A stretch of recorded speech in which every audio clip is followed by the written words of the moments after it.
दिन भर निढाल और उदासी रही। उसे पता ही नहीं चला कि कब वो बाड़ाबाग गांव से लौटी, कब बंजारा दल वहां से रवाना हुआ और कब रूपसी कस्बे के बाहर शाम डले उनका डेरा पड़ गया। रूपसी गांव कहने को तो गांव था, मगर आसपास के गांवों में सबसे बड़ा और महत्वपूर्ण था। आर्थिक और राजनीतिक गढ़ था।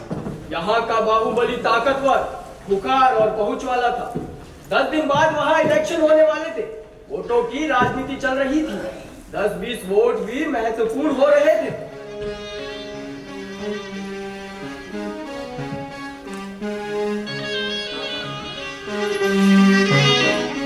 राजनीति में बड़ा भाई होता है, जिसके पास पावर होती है, और पावर उसी के पास होती है जो कुर्सी पर बैठता है, और कुर्सी पर वही बैठता है जो इलेक्शन जीतता है। और इलेक्शन कौन जीतता है? बताओ कौन जीतता है इलेक्शन? ये जनता जीतती है हुकुम। नहीं, ये पहले कभी होता था। अब इलेक्शन वही जीतता है जिसे जीतने के तरीके पता होते हैं। और इस बार का इलेक्शन तो मैं ही जीतूंगा, क्योंकि मुझे पता है इसे कैसे जीतता है। कैसे जीतता है हुकुम? मैंने सुना है गांव के आसपास कुछ बंजारे आकर रुके। जी हुकुम, मैं बस आपको बताने वाला था। कब बताते? जब इलेक्शन खत्म हो जाते तब? नहीं हुकुम, मैं बस आपको बताने ही वाला था। राजनीति में वक्त की बहुत कीमत होती है। सही वक्त पर यदि कोई कदम नहीं उठा तो उठाए कदम को कभी मंजिल नहीं मिलती, समझा? जी समझ लो हुकुम। अभी वोटर लिस्ट बन रही है। 10-20 वोट हमारे लिए बहुत महत्वपूर्ण है। और ये बंजारे कितने होंगे? ये भी 10-20 ही हुकुम। तो सही वक्त कौन सा सही कदम उठाने का? आज ही हुकुम, बल्कि अभी हुकुम। बहुत बढ़िया। बंजारों के सरदार से मीटिंग करनी पड़ेगी। चलो मीटिंग फिक्स कराओ। मैं भी देखता हूँ मुझे कैसे मना करता है। बाहुबली की जय, बाहुबली की जय, बाहुबली की जय हो, बाहुबली की जय हो, बाहुबली की जय हो।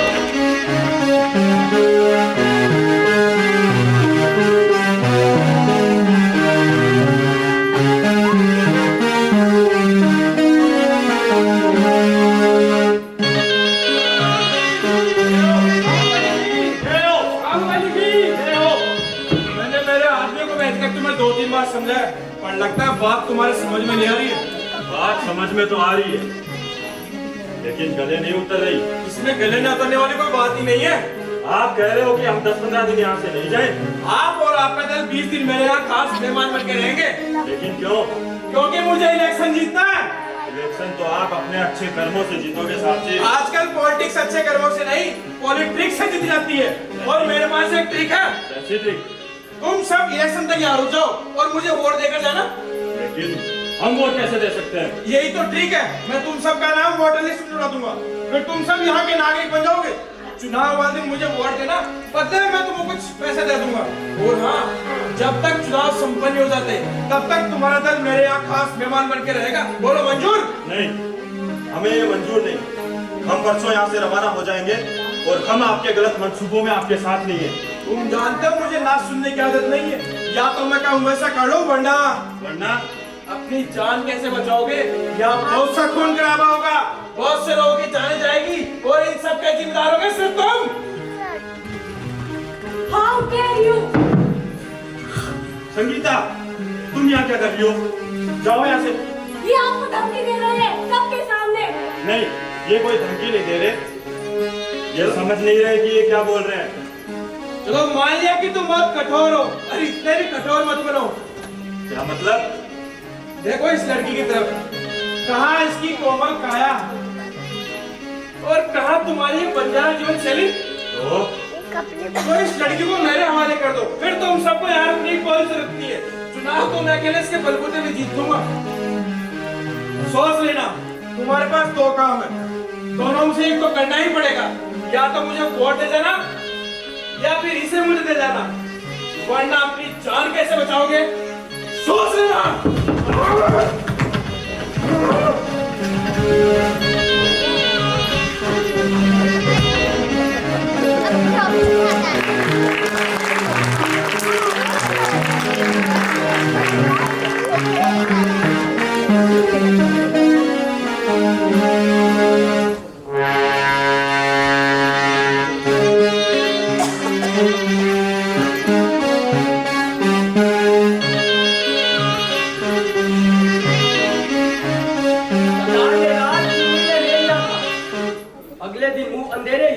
बंजारा दल रूपसी गांव से डेरा उठाकर आगे चल पड़ा। मादासर गांव के नजदीक पहुंचकर बंजारा दल ने डेरा डाला।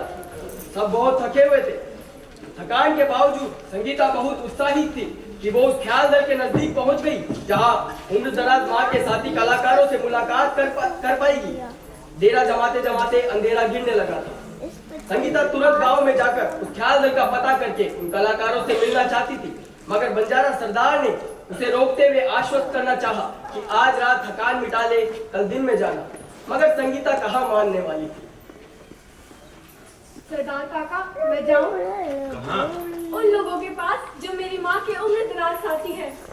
इतनी तो थकी हुई है, कल चली जाना। नींद कैसे आएगी सरदार काका? अभी जाएगी? हाँ, मन नहीं लगेगा। मन तो माँ में लगा रहेगा ना। रात भी तो कितनी हो गई है, इतनी रात को तुझे बताने वाला भी कौन मिलेगा? कोई तो मिलेगा। वो देखो, कोई गा रहा है, कोई ख्याल को प्रस्तुत कर रहा है। माँ, मुझे माँ के बारे में बहुत कुछ पता चल जाएगा सरदार काका। ये लोग सुबह तक यहीं रहेंगे, कल चले जाना। नहीं सरदार काका, मैं सुबह तक नहीं रुक पाऊंगी। माँ की आत्मा कहेगी तू सो कैसे रही है, मेरे बारे में नहीं जानना। अच्छा, माँ की आत्मा मुझसे मिलने आती है सरदार काका। जानता हूँ। जितनी शिद्दत से तू माँ के बारे में जान रही है, माँ को तो आना ही था। सरदार, इससे मैं नहीं चाहता हूँ। सुबह तक तो अपनी माँ के बारे में सब कुछ जान जाएगी। चल संगीता। जाऊँ सरदार काका? जा मेरी बेटी जा, लेकिन अपना ध्यान रखना इसका। जी सरदार।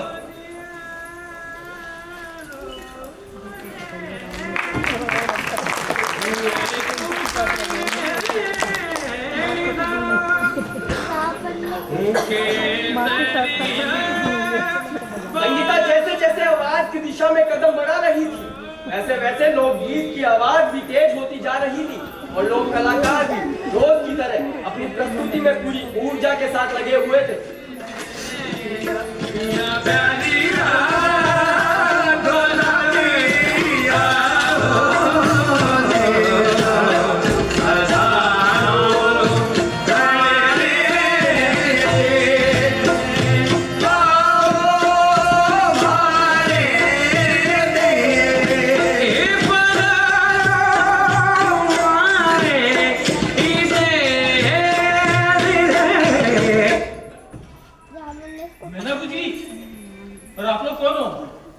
किस काम से आए हो? ये लड़की कौन है? राम राम काका, ये संगीता है, मैना गुजरी की बेटी। तो ये कैसे हो सकता है? मैना गुजरी को तो मैं अच्छी तरह जानता हूँ, उसकी तो कोई संतान नहीं थी। काका, ये सच है, मैं ही उनकी बेटी हूँ और अमेरिका से यहाँ उनके बारे में जानने आई हूँ। बताओ ना काका मुझे नीलिमा के बारे में। बेटी, मैना गुजरी इतनी जानी मानी कलाकार थी कि अब भी कई गांव में उसका जिक्र करो तो बस वाह सुनने को मिलती थी। तुम्हारी माँ की कला और सुंदरता का कोई जवाब नहीं था। बेटी, तेरी माँ तो इस घर की रौनक थी। जब तक मैना थी तब तक हमारे अकेले लड़ने वाला भी कोई नहीं। तेरी माँ ही थी जो दूसरों की समस्या को भी अपनी समस्या ही समझती थी। माँ किस तरह के लोग नाटक खेला करती थी? हालांकि उस समय मैं बहुत छोटा था, मगर उनके सारे प्रदर्शन मुझे अच्छी तरह से याद है। मैना जी लोक नाटकों में निपुण थी, उनके भाव का कोई तोड़ नहीं था। संगीत का ज्ञान तो ऐसा था कि बस कोई एक बार ताल छेड़ दे वो मधुर धुनें निकाले। और यही नहीं बेटी, उसका नृत्य देखने के लिए तो भीड़ उमड़ पड़ती थी। प्रदर्शन पूरी रात भी चले तब भी वो थकने का नाम नहीं लेती थी। हर कला में महारत हासिल थी तेरी बेटी को। अच्छा, वाह, पर आजकल आपका कैसे प्रदर्शन करता है? हम तो बहुत तरह के प्रदर्शन करते हैं बेटी। हमारे सबसे चर्चित प्रस्तुतियाँ महाराणा प्रताप, वीर दुर्गादास राठौड़, राजा भरतरी और अमर सिंह राठौड़ की जीवनियों पर आधारित नाटकों की है। हम श्री राम कथा और हनुमान जी के भी अनेक प्रकरण प्रदर्शित करते हैं। मोहन, बताइए उनको। हमारी प्रस्तुति में सारे रसों का प्रयोग होता है, जैसे श्रृंगार रस, वीर रस, करुण रस, हास्य रस, रौद्र रस, भयानक रस, शांत रस और अद्भुत रस। और कौन-कौन से इंस्ट्रूमेंट्स काम में आते हैं? तू क्या? यानी वाद्य यंत्र। अच्छा, इंस्ट्रूमेंट में अभी थोड़ी देर पहले तुमने देखा ही था। ये खटाल है, वो हारमोनियम है, वो ढोलक है, ये तबली है, ये मंजीरे हैं और भी बहुत से पारंपरिक साजों का प्रयोग होता है बेटी। मुझे ये कला और ये संस्कृति इतनी इंटरेस्टिंग यानी दिलचस्प लगती है कि मैं इसमें बस खो जाना चाहती हूँ।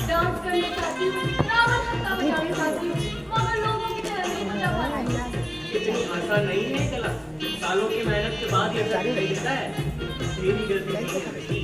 आजकल की युवा पीढ़ी तो सब कुछ जल्दबाजी में करना चाहती है, हर कला अपना समय मांगती है, उसे सीखने के लिए उसका धैर्य होना जरूरी है।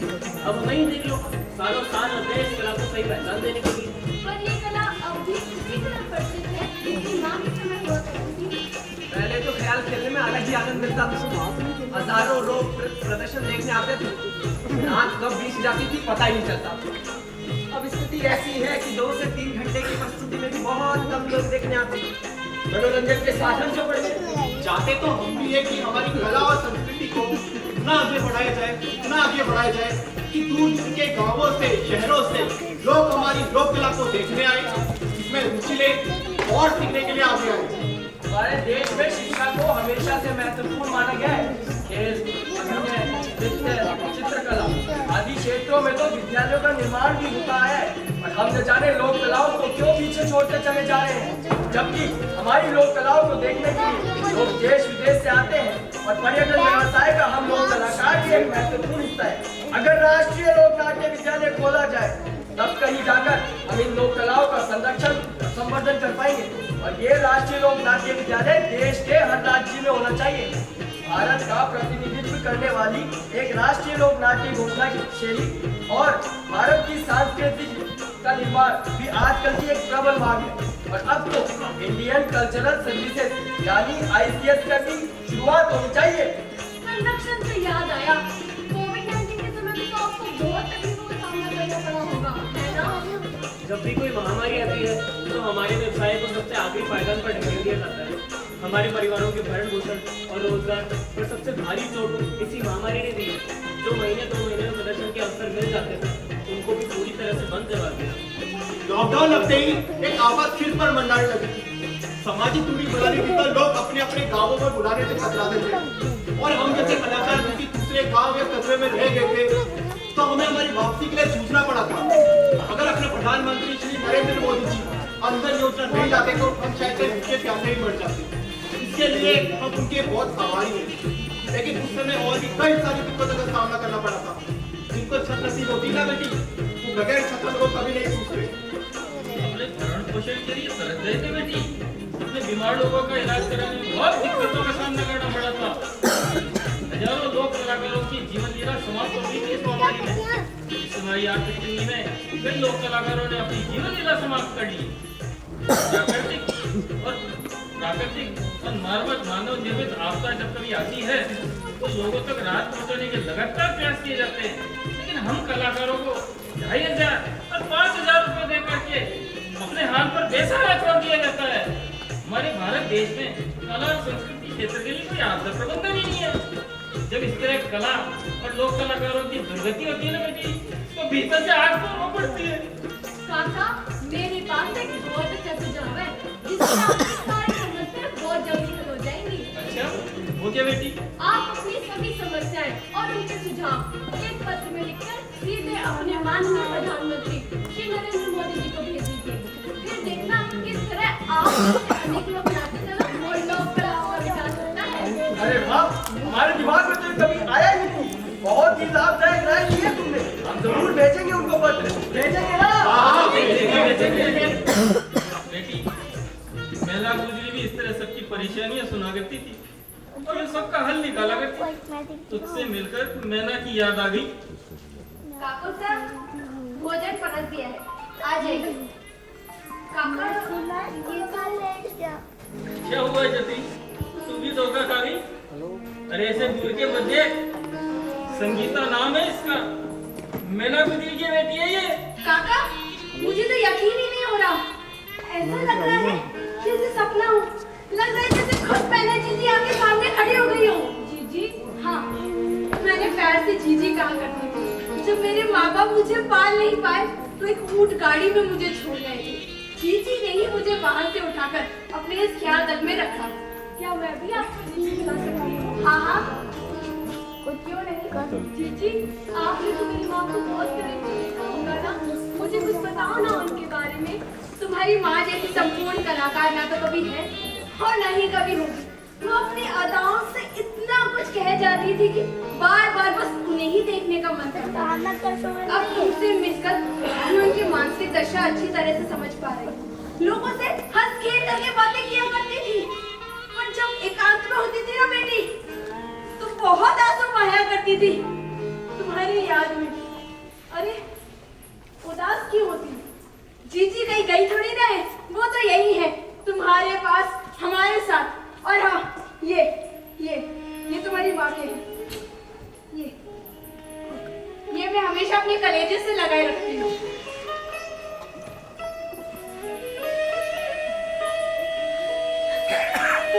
आपका बहुत बहुत धन्यवाद जीजी। मैं बता नहीं सकती मैं आज कितनी खुशी महसूस कर रही हूँ।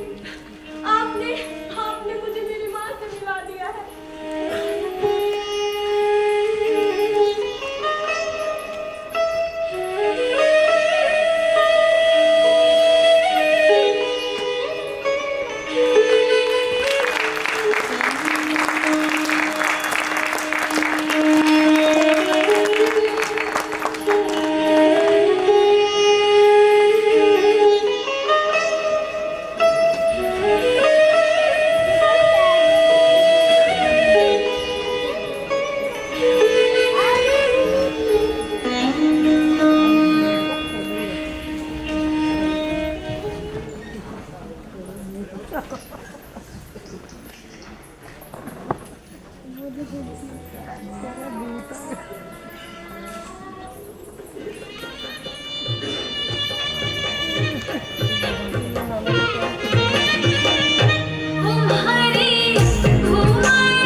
होंगे, कोई खतरा हुआ तो क्या करूंगी?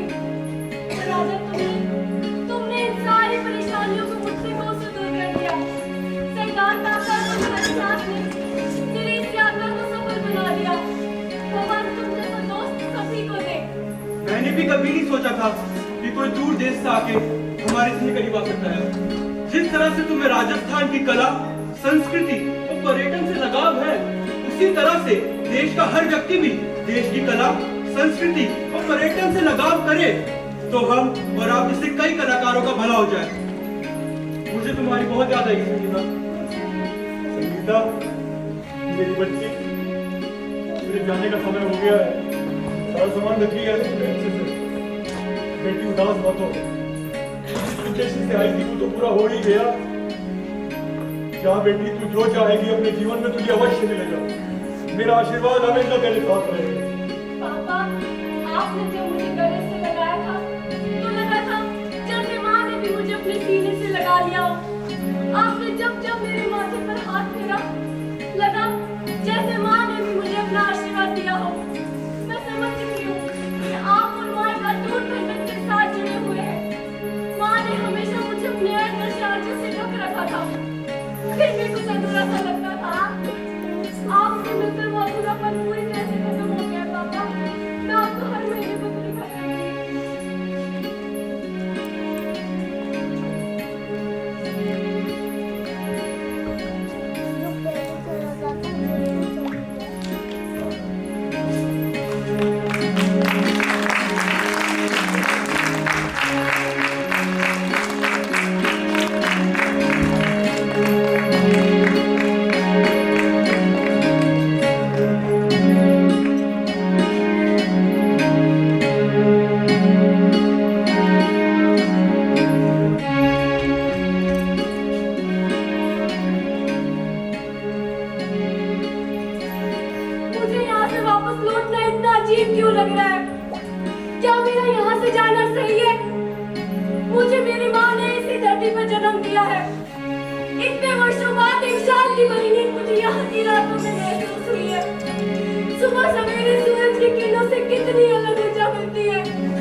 तो मेरे मन की मुराद पूरी कर दी। आप बहुत खुश हो रही होगी। इससे अच्छा अवसर हो ही नहीं सकता इस धरती माँ के गुणगान गाने का, खुशहाली बांटने का और उत्सव मनाने का।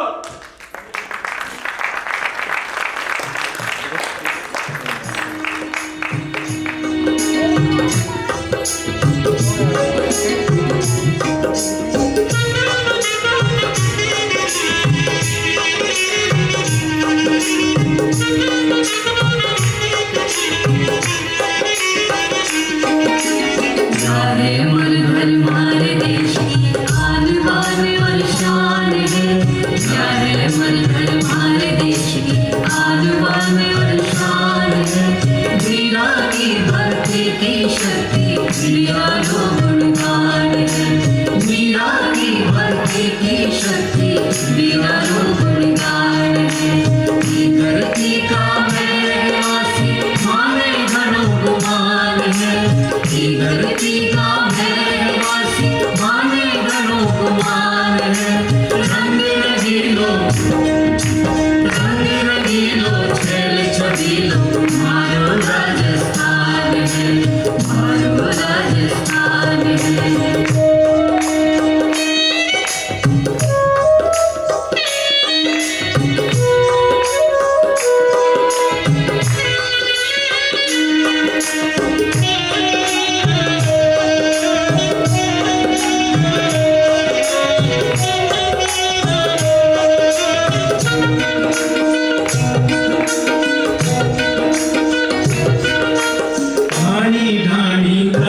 जीत गुंजावे मांगनिया ढोल नगाड़ा नौबत बाजे जीत गुंजावे मांगनिया मेरा में गीता में गूंजे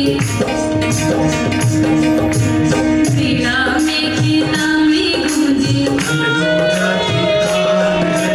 रंग रंगीलो चल चुड़ीलो मारो राजस्थान में मारो राजस्थान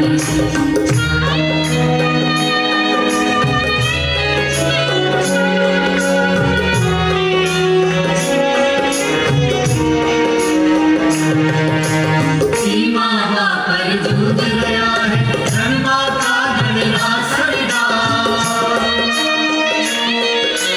सीमा पर जूझ गया है रंगा का धड़का सरदार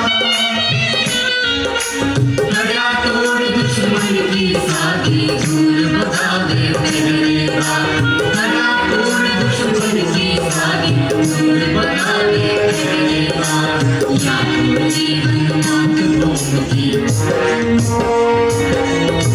या तो जीवन मातृभूमि रक्षा पर कुर्बान है रंग रंगीलो चल चलीलो मारो राजस्थान है रंग रंगीलो चल चलीलो मारो राजस्थान है मारो राजस्थान है मारो राजस्थान है मारो राजस्थान है मारो राजस्थान है मारो राजस्थान है मारो राजस्थान है मारो राजस्थान है मारो राजस्थान है मारो राजस्थान है मारो राजस्थान है